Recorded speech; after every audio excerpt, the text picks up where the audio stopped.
The Blessing of Amawbia. A full, long, beautiful story of Nokigo, the girl who brought light to her village.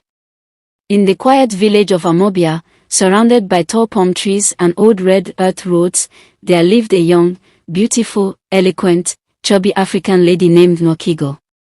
Her name meant a child is greater than wealth, and truly, she lived up to it. Nokigo had smooth dark skin that glowed in the sun, a round cheerful face, and a warm voice that made people smile even on their worst days.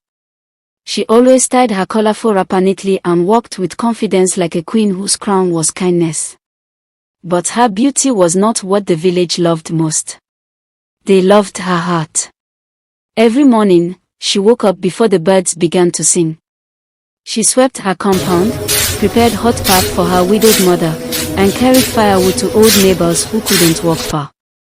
Everyone in Amawbia knew one thing. If Nokigo is around, peace is around. She provides her gift nobody could explain. Nokigo had a gift. A gift no elder, no herbalist, no chief priest could understand. Whenever she touched something, it grew better. She touched a dying yam stem, it sprang back to life. She comforted a crying child, the child suddenly stopped crying. She held a sick woman's hand, the fever left. But Nokigo never bragged about this gift. She said, "I am just doing what my heart tells me." People whispered that the ancestors blessed her. Some said she was a child of the river spirit. Others said she carried the light of generations. But Nokigo just smiled and continued helping. Droplet the year of the great drought. One year, everything changed. The skies refused to rain. The ground cracked. The streams dried. Crops withered under the merciless sun. Amawbia panicked. Families cried for their dying farms. Mothers prayed. Fathers complained. Children went to bed hungry.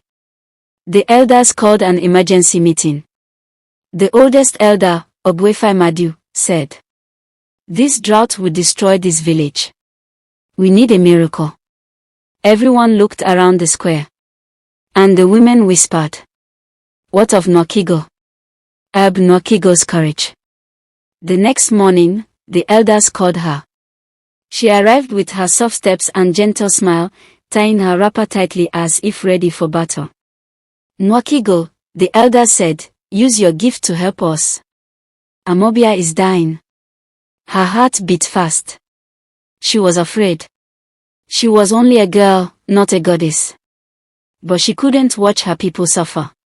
So she nodded and said, "I will try." Cloud withdrew the journey to the sacred forest. To find a solution, she needed to go to Ohoti, the sacred forest no one had entered in many years. The elders warned her. "Ohoti is dangerous." But Nokigo replied calmly, "If it is for Amawbia, I will go." At dawn, she walked into the forest carrying only a small calabash, a white cloth, a prayer in her heart. The trees whispered. Strange birds cried. Leaves rustled with unseen spirits. Still, she walked. Deep inside the forest, she reached the silent Oka River, now almost dry like a sleeping snake. She knelt by the cracked riverbed and said, "If my hands can heal, let them heal this land." Slowly, she placed her palm on the earth. A soft wind blew. The ground trembled. A glow, soft like morning sunlight, rose from her hands. Suddenly, water burst out. Cold, fresh, clear water. It gushed and flowed, filling the river, rushing like music. Birds began to sing. Trees swayed. And the scent of rainfall filled the air. Nokigo opened her eyes, shocked and breathless. She had awakened the river.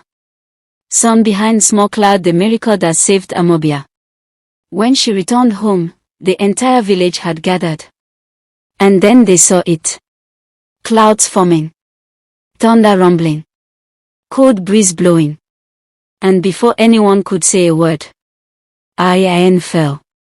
Heavy, sweet, beautiful rain. Villagers danced. Children jumped in puddles. Mothers cried and lifted their wrappers to the sky. Farmers laughed and hugged each other. Amawbia was saved. And everyone knew why. Crown Nwakigo, the heart of the village. After the drought ended, life returned to normal. The farms flourished. The streams overflowed. Traders made profit. People slept with peace. The elders called Nwakigo again.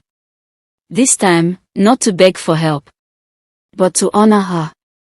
They placed a beaded crown on her head and said, "**** from today, you are Nwakigo, the blessed daughter of Amawbia." Her widowed mother cried tears of joy. The villagers sang her praise. Girls looked up to her. Boys admired her kindness. Nwakigo stood there smiling, not because of the crown, but because her people were happy. Hibiscus a beautiful ending. Years passed. Nwakigo grew into a wise, strong woman. She married a gentle farmer named Obina, a man who loved her for her heart, not her gift. Together they raised children who carried the same kindness she had carried all her life. Amawbia became one of the most blessed villages in the region, peaceful, fertile, prosperous.